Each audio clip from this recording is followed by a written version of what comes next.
မိတ်ဆွေများအားလုံးမင်္ဂလာပါခင်ဗျာ Today Aragon News မှာကြိုဆိုပါရစေနေ့စဉ်ဒေါ်လာသတင်းတွေကိုကြည့်ရှုနိုင်ရင် Subscribe ခေါင်းလောင်းလေးကိုနှိပ်ထားပေးပါခင်ဗျာဆီးရီးယားအာဏာရှင်အာဆက်ကိုမျက်ကွယ်တေတံပေးလိုက်တယ်လို့ပဲစစ်ကောင်းဆောင်မင်းအောင်လှိုင်ကိုမျက်ကွယ်တေတံပေးလို့ရပါသလားရနိုင်သလားမန္တလေးချမ်းရီတာဇံမှာရိုင်မှုတယောက်ကိုစစ်မှုရန်ပြန်လာတဲ့လူတယောက်ကဓာတ်နဲ့ဝင်ထိုးပါပြီဘာကြောင့်လဲကရင်အာဇန်နီနဲ့ဒီကနေ့မှာစောဘဦးကြီးမူလေးချက်နဲ့အညီဒီဒူလူရုကို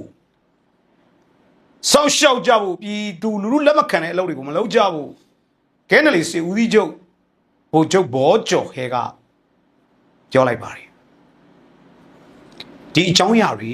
သုံးသက်ကြမှာဖြစ်ပါတယ်ဒီကနေ့ဟာရေကြီးရေထန်မိုးသည်ထန်တဲ့နေ့ပေါ့ဗျာညီမပြည်သူတရက်လုံးအာကုတူတက်ပြီးကတ်ဆိုင်နေတဲ့အခြေအနေ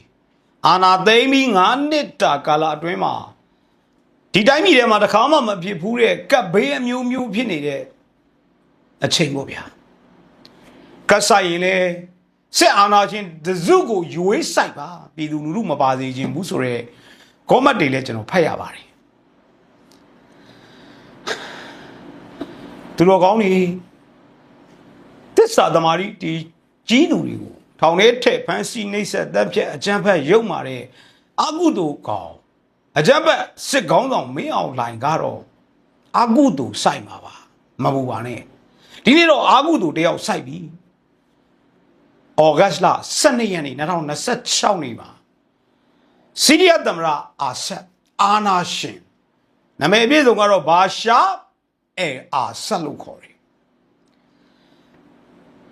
ဘာရှာအာဆက်နဲ့အတူသူ့ရဲ့ညီဗိုလ်ချုပ်ဟောင်းမာဟဲ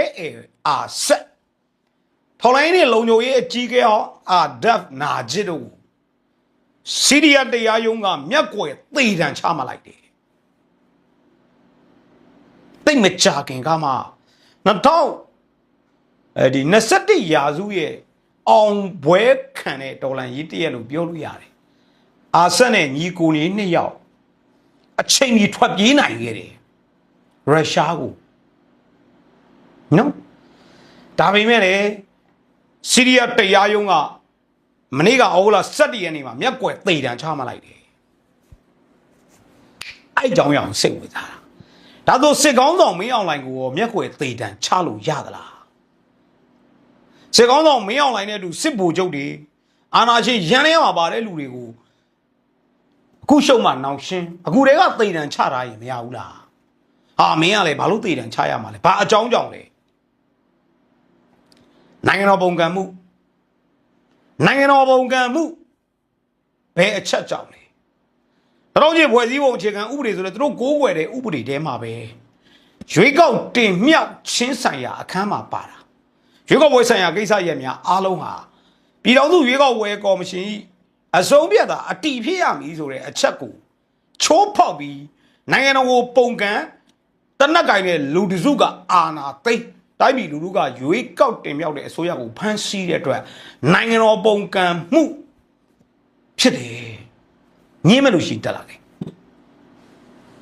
ဒီနိုင်ငံတော်ပုံကံမှုအပြင်ကိုလက်ရှိပြည်သူလူထုပေါင်းသိန်းနဲ့ချီတေဆုံးနေမှုတောင်းတဲ့ချီဖမ်းဆီးထားမှုလေကြောင်းရာဇဝတ်မှုမရင်းချင်းမှုရွာမီးရုံမှုအပါအဝင်စစ်ရာဇဝတ်မှုပေါင်းမြောက်များစွာကိုကျူးလွန်နေတဲ့အကြမ်းဖက်ဖက်စစ်တပ်တစ်ခုလုံးရဲ့ခေါင်းဆောင်တွေဖြစ်တဲ့မင်းအောင်လှိုင်ကစစ်ဗိုလ်ချုပ်တွေအကုန်လုံးကိုမျက်ကွယ်သေတံချလို့ရတဲ့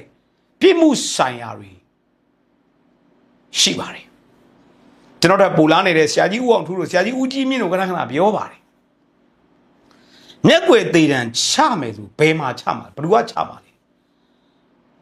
အန်ယူဂျီမှာတရားရေးဝန်ကြီးဌာနကြီးရှိတယ်လေတရားရေးဝန်ကြီးဌာနကဝန်ကြီးကပြည်ထောင်စုတရားလွတ်တော်ချုပ်ပြည်ထောင်စုတရားသူကြီးချုပ်မလားအဲ့တရားလွတ်တော်ချုပ်ကတရားရုံးကဲ့သို့နိုင်ငံတော်အဆင့်တရားရုံးကဲ့သို့အဆင့်ပြေများဆင်ရင်အွန်လိုင်းစာမျက်နှာထက်ကနေတကဘာလုံးကိုလိုက်လွှင့်ဤပြည့်မှု1 2 3 4 5 6 100 များကြောင့်စစ်ကောင်းဆောင်မင်းအောင်လှိုင်နဲ့စစ်ဗိုလ်ချုပ်ဘဒူဌာနဆိုင်ရာဘဒူဝင်ကြီးဘဒူအုပ်ချုပ်ရေးမှုဘဒူတွေကိုသေတံချမှတ်လိုက်သည်ဤသေတံသည်တသက်ပတ်လုံးတည်ရှိရမည်ပြည်သူလူထုဤသဘောဆန္ဒနဲ့ကြီးနိုင်ငံတော်ပုံကံမှုကျူးလွန်သောမင်းအောင်လှိုင်ကြမ်းမဲ့စစ်ကောင်းဆောင်အားလာရောက်အစစ်ဆေးမခံတည်တံချမှတ်မခံသဖြင့်မြက်ွယ်သေတံချမှတ်လိုက်ကြောင်းကြေညာလိုက်သည်တုံးအမေမရဘူးလားကျွန်တော်တွေးမိတာကျွန်တော်လှုပ်ချင်တာပါဆိုတော့ဥပဒေရဲ့တိုက်ပွဲပေါ့ဥပဒေတိုက်ပွဲဆိုတာတသက်ရှိတယ်ဥပဒေတိုက်ပွဲဆိုတာကကျွန်တော်တို့ဒီကုလသမဂ္ဂအာဆီယံဒီကျွန်တော်ပြည်တွင်းဒီ ILO ပေါ့နော်အစရှိတယ်တိုက်ပွဲဝင်နေတဲ့ဥပဒေတွင်းတိုက်ပွဲတွေရှိတယ်နိုင်ငံရေးတိုက်ပွဲဆိုတာရှိတယ်လက်နက်ကင်တော်လှန်ရေးဆိုတာရှိတယ်တိုက်ပွဲကနီးနာပေါင်းလို့ရှိတယ်အဲ့ဒီမှာမှကျွန်တော်တို့ပါဝင်ဆင်နွှဲနေကြရတဲ့တည်င်းဝါဒဖြန့်ချီတိုက်ပွဲဆိုတာရှိတယ်ပြီးနိုင်ငံတကာတန်ခင်းတမန်ခင်းတိုက်ပွဲဆိုတာရှိတယ်အဲ့လိုတိုက်ပွဲဘက်စုံနီးနာကိုထွက်မတော့အောင်လွတ်မတော့အောင်အပေါက်ပေါင်းစုံပိတ်နိုင်တဲ့ခေါင်းဆောင်တယောက်တော့အဖွဲ့တစ်ဖွဲ့တော့လိုချင်လိုက်တာလုံနိုင်သူတွေလှုပ်ချင်သူတွေလှုပ်ဖို့ကြိုးစားတာလေနာမည်ဖြတ်ပုံရိပ်ဖြတ်နဲ့အလူငွေတွေရှေ့ကခွစီးတာတော့နောက်ကလူတွေကဘယ်လိုဆက်လုံလဲနော်ပြည်သူလူထုရဲ့9နှစ်6နှစ်တော့ကာလမှာမောပန်းနွမ်းနေမှုနဲ့မယုံကြည်မှုတွေကြားထဲမှာနောက်ကဖွဲ့စည်းတဲ့အဖွဲ့တွေကြိုးစားလုပ်နေပါတော့လေရှေ့ကပိတ်နေတော့ထွက်မရဘူးဖြစ်ထားပါဒါတစ်ပိုင်းအဲ့တော့စီးရီးယားအာဏာရှင်ဘာလုပ်ခဲ့လဲအာဆတ်ကအပြစ်မဲ့ပြည်သူတွေပေါ်အစုလိုက်ပြုံလဲတတ်တယ်ညှဉ်းပန်းနှိပ်စက်တယ်ပြည်တွင်းစစ်ကိုဖန်တီးပြီးစစ်ရာဇဝမှုကျူးလွန်မှုတွေမှာပြစ်မှုထင်ရှားတဲ့အတွက်တေတံချမှတ်တာဖြစ်ပါတယ်ရက်ဆက်ကြမ်းကြုတ်တဲ့14နှစ်ကြာပြည်တွင်းစစ်အပြီးမှာစီးရီးယားပြည်သူတွေပေါ်ညှဉ်းပန်းနှိပ်စက်တပ်ဖြတ်မှုနဲ့လူသက်လောင်ပြောင်းမှုတွေကို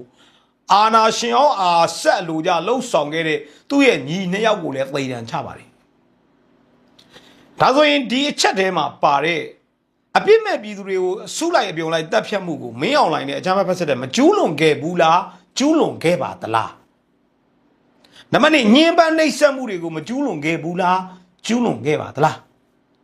ပြည်တွင်းစစ်ကြီးကိုဖန်တီးတာပြည်တွင်းစစ်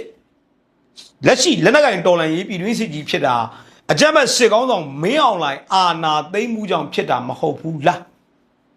စစ်ရာဇဝတ်မှုကျူးလွန်ခဲ့မှုတွေမှာပြစ်မှုထင်ရှားတယ်ဆိုတော့လက်ရှိအကြမ်းဖက်စစ်ကောင်းဆောင်မင်းအောင်လှိုင်ကစစ်ရာဇဝတ်မှုမြောင်များစွာနဲ့လူနေအိမ်ဒီပေါ်ကိုလင်မြန်နေတဲ့ဘုံကျဲနေမနေဘူးလားဒါဆိုရင်တေတံချလို့မရဘူးလားဒါကဥပဒေကြောင်းအရကျွန်တော်ပြောပြတာနိုင်ငံတကာကြောင်းအရကြည့်မယ်ဆိုရင်အာဆီယံနဲ့ 5 consensus ကသူ့ရဲ့တေတွင်လို့ကျွန်တော်ပြောပြီးသားနော်သူကအာဆီယံတွေကိုဝင်ခြင်းတယ်တာဝန်မခံဘူးဆိုတော့အဲ့ဒီချက်ကြောင့်ပဲတေတွင်တရုတ်ကမင်းအောင်လှိုင်ကိုဘလောက်တောက်ခံပေးနိုင်လဲကျွန်တော်တစ်ချက်ကြည့်ကျင်သေးတယ်အရန်ပြင်းလာတဲ့နိုင်ငံတကာအာဆီယံကိုတည်ထားတဲ့ကစားပွဲနောက်တစ်ချက်ကအာဆီယံရဲ့ white consensus ကကုလသမဂ္ဂရဲ့ကြေညာစာတမ်းတာ resolution တဲ့ကျွန်တော်မေ့နေတော့အဲ့ဒါနှစ်ငါကိုလာမသိဘူးဒီအချက်ပေါ့ဗျာဒါအာဆီယံကိုပြန်လွှဲထားတာတကမ္ဘာလုံးဆိုင်ရာသဘောတူညီချက်လို့ပြောလို့ရတယ်တရုတ်လည်းသဘောတူထားတယ်အမေရိကန်လည်းသဘောတူထားတယ်အဲ့ဒါကိုကန်ထွက်တာသေတွင်းအဲ့ပြင်ကိုဘာထက်ရှိလဲဆိုတော့နောင်အခုဖိလစ်ပိုင်ကဥက္ကဋ္ဌနောက်ထပ်တက်မဲ့အလှည့်ကျဥက္ကဋ္ဌကစင်ကာပူပိုဆိုးမယ်မသားနော်ဒီအခြေအနေတွေအခင်းချင်းတွေအပြင်ကိုအဲ့လိုအာဆီယံကနေထွက်မယ်အာဆီယံကိုကန်တယ်အာဆီယံကိုကစားတယ်အာဆီယံကို divide and rule ထိုးခွဲတယ်ဒါဆိုရင်ဘာဆက်ဖြစ်နိုင်လဲဆိုတော့ချုပ်ပြီးပြောမယ် game over ဖြစ်ရင်ဖြစ်မဖြစ်ရင်မြောက်ကိုရီးယားလိုနိုင်ငံနောက်ထပ်တစ်နိုင်ငံထပ်ပေါ့အာဆီယံကနေထွက်မယ်နေဝင်းလက်ထက်ကလို့တပါဒီအာနာရှင်စနစ်လိုတိုင်းပြည်ကိုပိတ်ချလိုက်ပြီးတော့ရှိတာနဲ့ရှင်တန်း ရှိတာနဲ့စားသူစိုးမိုးထိန်ချုပ်တဲ့နေမြေလေးမှာရှင်တန်ရတဲ့ဘဝတစ်ခုမြောက်ကိုရီးယားနောက်ထပ်တနိုင်ငံထပ်ပေါ်လာနိုင်တယ်ဆိုတဲ့အချက်နှစ်ချက်တွေ့ရတယ်ဂိမ်းအိုဗာဖြစ်မဖြစ်မြောက်ကိုရီးယားလုံးဝရှူဝါနော်အဲ့ဒီအခြေအနေတွေတွေ့ရပါတယ်ဒါပေမဲ့ဦးနေဝင်းလိုလှုပ်ချင်ပေမဲ့ဦးနေဝင်းနဲ့မတူတဲ့အချက်ကဦးနေဝင်းခေတုံးကတိုင်းပြည်ဟာတစုံတရာစစ်တပ်ပေါ်ကိုလုံးဝတရားရာခိုင်နှုန်းဩဇာညောင်းနေဦးနေဝင်းမဆလာကနံပါတ်1ကြီးမားပြင်းထန်တဲ့ဒီလိုမျိုးပြင်းထန်တဲ့လက်နက်ကင်တော်လန်ရေးကြီးမရှိဘူးအနည်းဆုံးဗမာတော်လန်ရေးမရှိဘူးနော်ဒီအချက်တွေကြောင့်ပဲထပ်ပြီးမှတ်ချက်ပြုရရင်တော်လန်ရေးကိုမင်းအောင်လိုက်မနိုင်တော့ဘူးကျွန်တော်တို့နိုင်အောင်တိုက်ဖို့ပဲကြံတော့တယ်နိုင်ဖို့အချက်လက်တွေကလည်းထပ်မံထွက်ပေါ်နေတာကိုလည်းခင်ဗျားတို့ကိုကျွန်တော်မနေ့ကရှင်းပြပေးပြီအဲ့တော့ဒုတိယတစ်ပုတ်ကဒီကနေ့ကရင်အာဇန်ဒီနေ့96နှစ်မြောက်ကရင်အာဇန်ဒီနေ့ကရင်အာဇန်ဒီကစောဘဦးကြီးလို့ခေါ်တယ်စောဘဦးကြီးခါရန်ကုန်အေးစိန်ထိသိမ့်ပိုက်နိုင်ခဲ့တဲ့ကရင်ခေါင်းဆောင်တယောက်ဖြစ်တယ်နော်တမိုင်းကပြောရင်အရှိကြီးပဲ1948လွတ်လပ်ရေးရပြီး3လ4လ5လ6လအကြာမှာကွန်မြူနစ်ပါတီလက်နက်ကိုင်တိုက်ပွဲကြီးနဲ့တဆက်ထဲမှာကရင်တော်လှန်ရေးပေါ်ပေါက်လာသလိုကချင်တော်လှန်ရေးလည်းပေါ်ပေါက်လာတယ်ကရင်တော်လှန်ရေးနဲ့ကချင်တော်လှန်ရေးပေါင်းစပ်ပြီးမန္တလေးမြို့ကြီးကိုသိမ့်ပိုက်ထားနိုင်လို့ရန်ကုန်မြို့အေးစိန်ထိသိမ့်ပိုက်နိုင်ခဲ့တဲ့စောဘဦးကြီးအခုဆိုရင်88နှစ်ပြည့်ခဲ့ပြီနော်တမိုင်းတွေကိုတော့ကျွန်တော်နောက်မှပဲပြောတော့မယ်အဲ့တော့စောဘဦးကြီးကမူ၄ချက်ချမှတ်ခဲ့မူ၄ချက်လက်နက်ချစကားအလေးမပြောရကရင်လက်နက်ကရင်လက်မှာရှိရကရင်ပြည်အတိမတ်ပြုမှုပြေဝသွားရရမယ်ကရင်ကံကြမှာကရင်ဖန်တီးမိဒါတွေကတော့ကရင်တော်လန်ရေးပါဒီနေ့ထိကရင်တော်လန်ရေးတပ်ဖွဲ့တွေကဆွဲလာခဲ့တဲ့မူဖြစ်တယ်ဒါကိုဒီကနေ့ SCEF မှာပေါင်းဆက်ညီနိုင်ရေးစစ်ဗျူဟာပေါင်းဆက်ညီနိုင်ရေးကော်မတီရဲ့ဥက္ကဋ္ဌဖြစ်တဲ့ဗိုလ်ချုပ်ကြီးဘောကျော်ဟဲကဒီကနေ့ထုတ်ဖော်ပြောကြားလိုက်တာဖြစ်တယ်ဗိုလ်ချုပ်ကြီးဘောကျော်ဟဲဒုတိယဗိုလ်ချုပ်ကြီးဘောကျော်ဟဲကဲနယ်လီစစ်ဦးစီးချုပ်ကတော်လိုင်းရေးသမားအစ်စ်တယောက်ဖြစ်တယ်အဲ့တော့ကရင်အာဇန်ဒီနေ့မှာ KNL အပါဝင်ကရင်ပြည်သူလူထုအနေဖြင့်အသက်ပေးသွားတဲ့အာဇန်ဒီရဲ့ကျေးဇူးကိုအောက်မေ့တတိယမယ်လို့ပြောတယ်နောက်တစ်ချက်ကပြည်သူလူထုရဲ့အားပေးတောက်ခံမှုဟာဒီကနေ့အထိတော်လှန်ရေးပေါ်မှာရှိနေတယ်ပြည်သူလူထုကိုစန့်ကျင်တဲ့လုံရက်မှန်သမျှရှောင်ကျင်ကြရမယ်လို့ကဲနယ်လီစစ်ဦးစီးချုပ်ကဒီကနေ့ထပ်ပြောပါတယ်ကဲတော်လှန်ရေးသမားတွေလူထုကိုစန့်ကျင်တဲ့လုံရက်မှန်သမျှရှောင်ကျင်ကြရမယ်ဆိုတဲ့စကားမမှားပါဘူးပြည်သူလူထုဟာဒီကနေ့ချိန်ထိတော်လှန်ရေးပေါ်မှာရက်တီထောက်ခံခဲ့တယ်ဆိုတာခင်ဗျားတို့သိပြီးသားဖြစ်လိမ့်မယ်အခုအချိန်ထိနော်ဒီမြို့ပြမှာမနေ့ကကောမက်လေးတစ်လုံးလာရေးတာတွေ့ရတယ်တော်လိုင်းရေးသတင်းတွေနဲ့ခမားသတင်းကိုမကြည့်ရမနေနိုင်လို့ဖုန်းတစ်လုံးပြတ်ဖုန်းတစ်လုံးဝယ်ကိုပတ်စံနဲ့ကိုဖုန်းဝယ်တာအခွန်ဆောင်ရတယ်ဗျာတဲ့ဘယ်နိုင်ငံမှာမှမရှိဘူးဗမာပြည်ရဲ့အိန္ဒိယနိုင်ငံတိုင်းမှာဘယ်နိုင်ငံမှာမှဖုန်းကိုအခွန်ဆောင်ရတဲ့နိုင်ငံတနိုင်ငံမှမရှိဘူးနော်တိုင်းပြည်ကမွဲပြကြကုန်စည်နှုန်းကတက်မလောက်ငါတဲ့ဂျားတွေကနီလန်းမောင်းစုံနဲ့လေပင်းညစ်နေတာအရန်ရုပ်မှာလွန်းတယ်ဒါကိုမှမတော်လန်ခြင်းဘူးမတော်လန်ဘူးဒီတိုင်းလေးနေမယ်ဆိုလေပြောကြမရှိပါဘူးမတရားလုပ်နေတာဗျအဲ့တော့ဒီဒေါ်လာရေးတာဝန်များကိုအသက်ပေးသွားတဲ့ခေါင်းဆောင်များနဲ့တကွာရဲဘော်များပြည်သူများကိုစောဘဦးကြီးကြာဆုံးခဲ့တဲ့ဩဂုတ်လ12ရက်နေ့ကိုကင်းအာဇန်နီနေ့တတ်မှတ်ပြီးတော့ဒီကနေ့88နှစ်ပြည့်ကင်းအာဇန်နီနေ့ကိုဂိမ်းမီနဲ့တဝမ်းလုံးမှာကျင်းပခဲ့တယ်အာဇန်နီယာ9ဦးမကတော့အာဇန်နီယာဗိုလ်ချုပ်အောင်ဆန်းကစ9ဦးမကတိုင်းသားကောင်းဆောင်တွေအသီးသီးရဲ့လေးစားအသိမှတ်ပြုလက်ခံထားတဲ့တိုင်းသားအသီးသီးရဲ့အာဇန်နီတွေကိုလည်းလေးစားအသိမှတ်ပြုကြရမယ် ဒါဖက်ဒရယ်ပြည်ထောင်စုဖက်ဒရယ်ဒီမိုကရေစီပြည်ထောင်စုရဲ့အခြေခံစိတ်တစ်ခုဖြစ်တယ်ရန်ကုန်မှာ NLD အစိုးရလက်ထက်တုန်းကကရင်အာဇန်ဒီနေ့2019မှာကျွန်တော်တို့လုပ်ခဲ့ဘူးပါတယ်အဲ့ဒီတုန်းကကရင်လူငယ်တွေပါပါတယ်ဒါပေမဲ့အဲ့ဒီအတွက်တရားစွဲခံရတဲ့ကိစ္စတွေဖြစ်ခဲ့ဘူးပါတယ်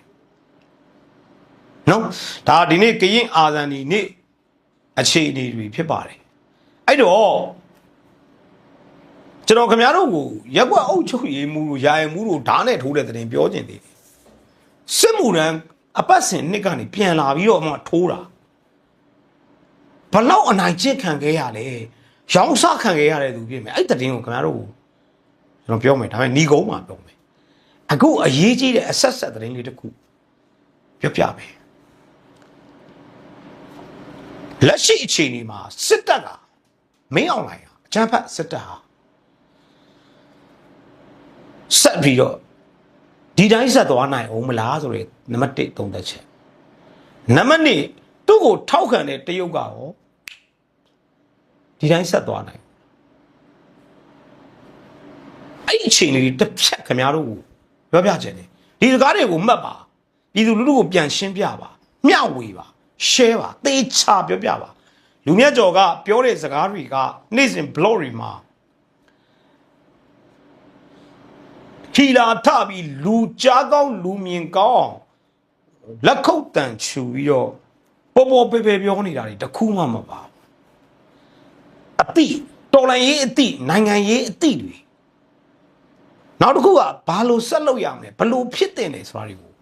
တနေ့တနေ့တေးသေးချာချာခင်ဗျားတို့ကိုကျွန်တော်လေးလေးစားစားပြောပြနေတာဖြစ်တဲ့အတွက်တေချာမှတ်သားရဖို့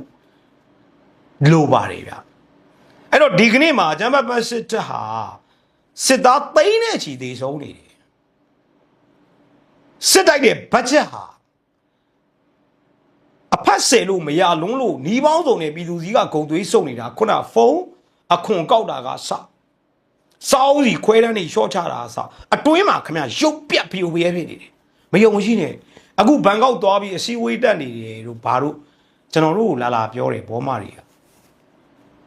ဟန်ပြလောက်တာပါကွာကြီးရသည်လို့ပါပဲမင်းအောင်လိုက်လာတဲ့ကိစ္စဟာဘာနိုင်ငံရေးအတိမတ်ပြုမှုဥပဒေရအတိမတ်ပြုမှုတခုမှမရှိဘူးဒီတိုင်းထိုင်းနိုင်ငံသမ္မတနဲ့ဖုန်းဆက်ပြောလိုက်ရင်ရတဲ့ကိစ္စကိုလူကြားကောက်အောင် motivation ပေးပြီးဟန်ပြလုပ်နေတာလို့နောက်ရက်ကျရင်အကျယ်တဝင့်ရှင်းပြအောင်မယ်အခုတော့မပြောသေးဘူးမင်းတို့ထပ်ကြည့်လိုက်အောင်မင်းတို့ဘယ်လောက်ညံသွားလဲဆိုတော့အဲ့တော့လက်ရှိမှာဘတ်ဂျက်လည်းကုန်ပြီအင်အားသိန်းနဲ့ချီသိန်းနေတယ်စစ်သားတွေမယုံမရှိနဲ့သိန်းနေတယ်ငကိုကနောက်ရဖွဲ့စည်းပုံအခြေခံဥပဒေနဲ့စုစည်းတဲ့မြန်မာနိုင်ငံပေါ့တိုင်းသားပေါင်းစုံဘာညာတရကားပေါ့ဗျာပြည်အောင်စုဘာညာပေါ့ပြည်အောင်စုတော့မဖြစ်ခဲ့ပါဘူးမြန်မာနိုင်ငံပေါ့အဲ့မြန်မာနိုင်ငံအစိုးရတစ်ခုရဲ့အောက်ကနေလက်ရှိစစ်တပ်အာဏာသိမ်းလိုက်တာ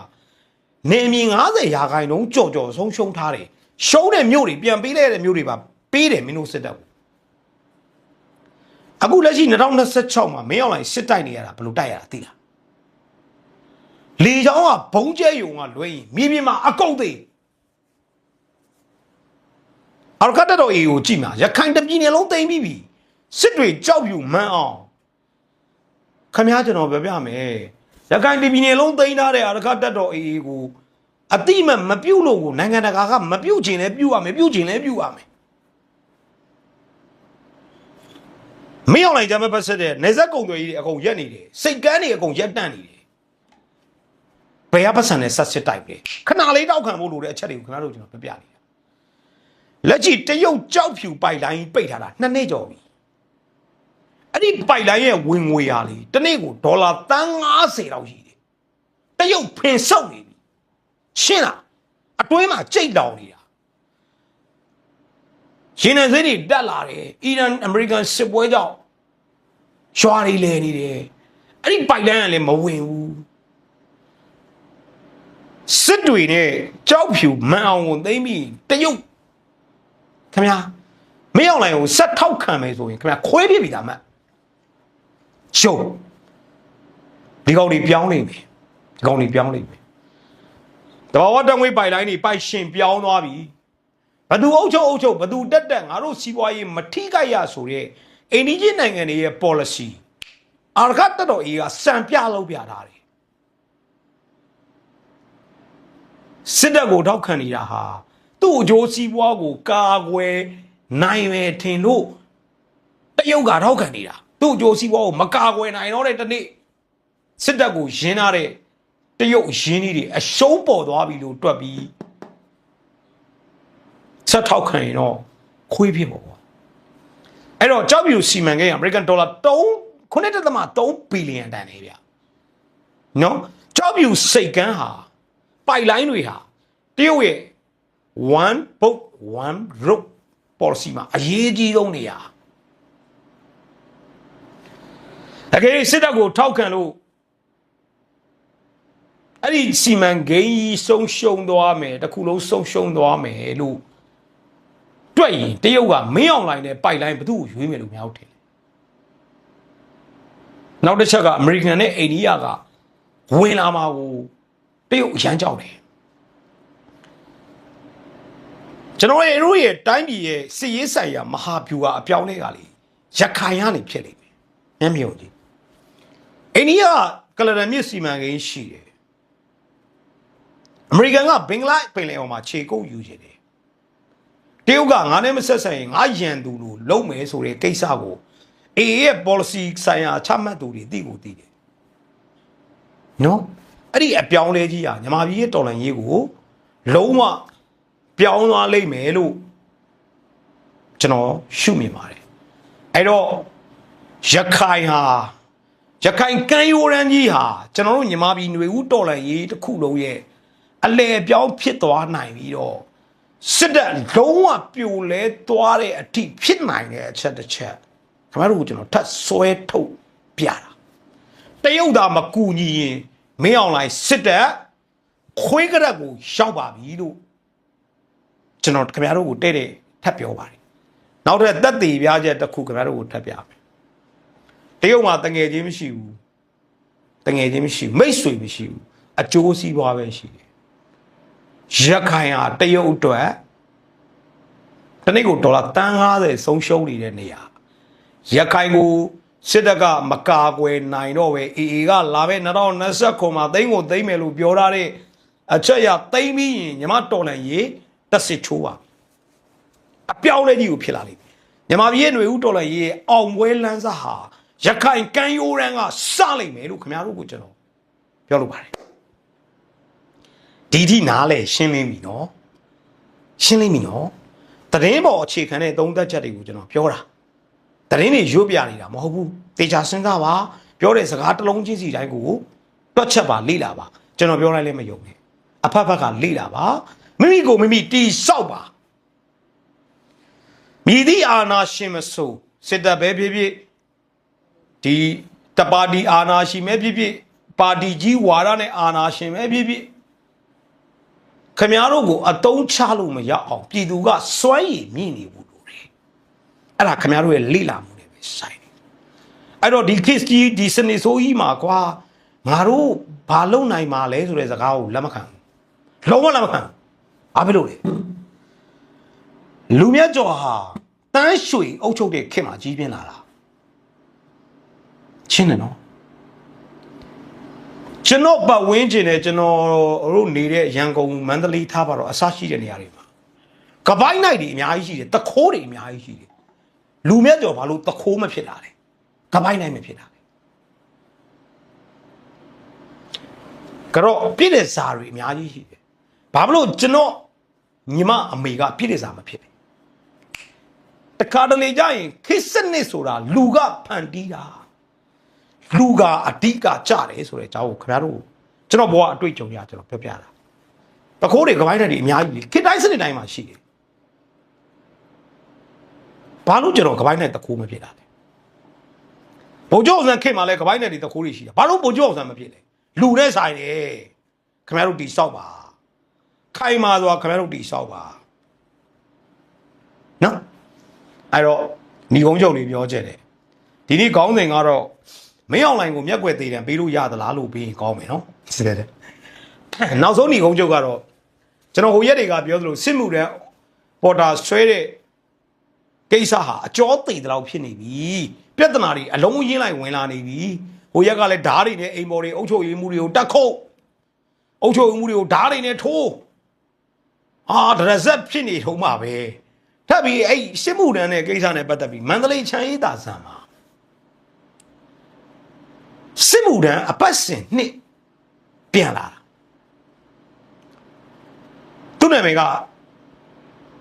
သူ့နာမည်တော့မပြောတော့ဘူးပြန်လာတဲ့အချိန်မှာပေါ့ဗျာတစ်ချိန်တော့စစ်မှုရန်အပတ်စဉ်နှစ်ခေါ်တော့ကသူစစ်မှုရန်လိုက်သွားရတယ်ဗျာဒါပေမဲ့သူ့ကိုမတရားပါလို့လေရောင်းစားတာလားဒါမှမဟုတ်အနိုင်ကျင့်ပြီးတော့ခေါ်လိုက်တာလားတော့မသိဘူးအဲ့ဒီယာအိမ်မှုကိုအဲ့လိုခေါ်တဲ့ယာအိမ်မှုကိုမနေ့က17ရက်နေ့ည9နာရီမှာချိုင်းသာဆန်အလေရက်ကွာ82လမ်းနဲ့29လမ်း28လမ်းကြားမှာယာအိမ်မှုဦးနိုင်ဝင်အသက်63နှစ်လက်ဖေးဆိုင်ပြန်လာလက်ဖေးဆိုင်ထိုင်နေတဲ့အချိန်မှာဓာတ်နဲ့ဝင်ထိုးလိုက်တစ်ချက်တည်းမဟုတ်ဘူးနောက်ကတစ်ချက်ချိုင်းကိုတစ်ချက်ပညာနှစ်ချက်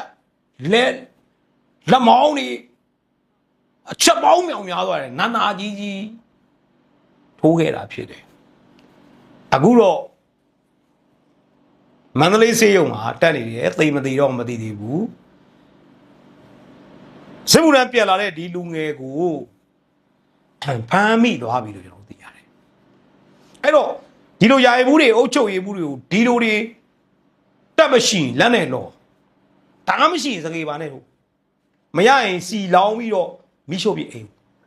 ဒီလိုဖြစ်ပြီးတာတဲ့တပြိုင်နဲ့ဘေးလွတ်အောင်ကိုရှောင်ဖို့တော့လိုတယ်ဒီပြဿနာတွေဖြစ်လာနေပြီ